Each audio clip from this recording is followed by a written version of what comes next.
आज मी आलोय आडिवरे गावातल्या सुप्रसिद्ध आणि जागृत देवस्थान श्री महाकाली मंदिरात. महाकाली देवीच्या स्थापनेबद्दलची एक आख्यायिका सांगितली जाते.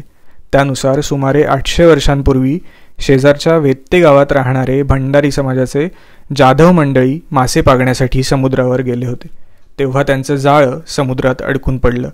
बरेच प्रयत्न करूनसुद्धा ते निघत नव्हतं, म्हणून त्यांनी जलदेवतेला साकडं घातलं. त्यावेळी त्यांच्यापैकी मूळ पुरुषाला दृष्टांत झाला की मी महाकाली देवी आहे, मला बाहेर घ्या. त्यानंतर हे जाळं वरती काढण्यात आलं, ज्यात महाकालीची काळ्या दगडातली मूर्ती सापडली.